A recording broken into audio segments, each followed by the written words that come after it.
Francis the Firefly. In the kingdom of the insects, all creatures have a special gift from Mother Nature. Some have been given the gift of flight, some the gift of super strength, and others the gift of beauty.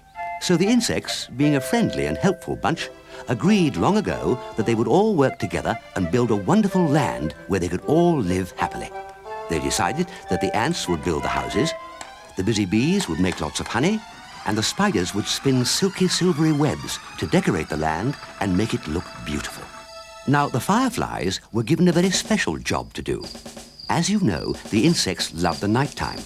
But because it's very dark, they find it hard to see where they're going. So it was agreed that the fireflies, with their glowing tail torches, would act as tiny rays of sunlight and brighten the evening sky so everyone else could see what they were doing.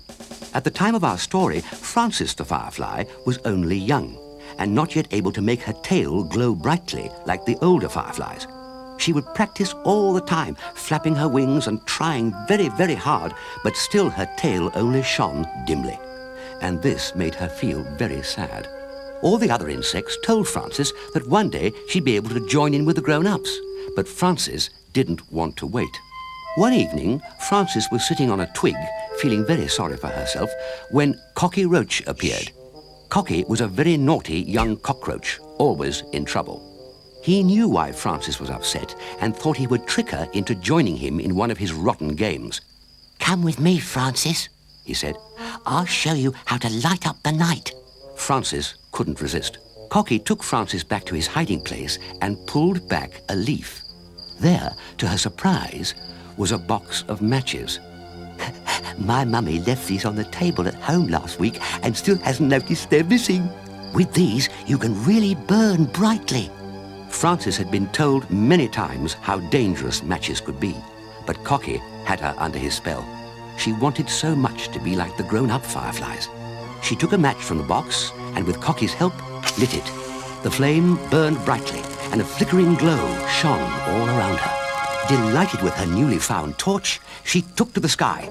"Have fun, Francis," Cocky yelled. "How grown-up you look with your lovely torch." And with that, Cocky ran to another hiding place where he could secretly watch his plan take shape. Up and up Francis flew. Brighter and brighter the match burned. "Just wait till everyone sees what I can do," she thought. But she didn't notice the flame burning larger and larger until, just as she was above the center of the insect forest, it burnt her wings.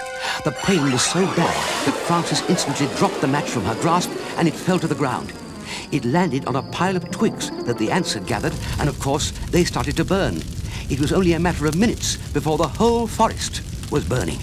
All the good work that the insects had done was ruined. The houses were destroyed, the honey factory in cinders, and even worse, many insects were very badly burned. The next morning, when the fire had finally been put out, the insects held an emergency meeting. King Chrysalis, a very grand butterfly who ruled the insect kingdom, rose up to speak. Francis, her wings all black and burned, sat below, feeling very ashamed and still in a lot of pain. The king asked the insects to rebuild their land and make it beautiful again. It was decided that Francis had learned her lesson and that she should not be punished further. But she knew that it would be a long time before she'd be able to fly again. "I hope now," King Chrysalis said to Francis, "that you realize how dangerous fire can be." Indeed, she did. In time, Francis helped the rest of her friends to rebuild their kingdom. She was also given her own job to do. Every now and then, she would gather up all the younger insects and tell them her story. They would sit and listen to the tale and understand why they should never play with matches. And as for Cocky Roach, he was sent away from the insect kingdom forever, and even today can sometimes be found scuttling amongst the litter bins and cupboards in towns and villages, looking for something to eat.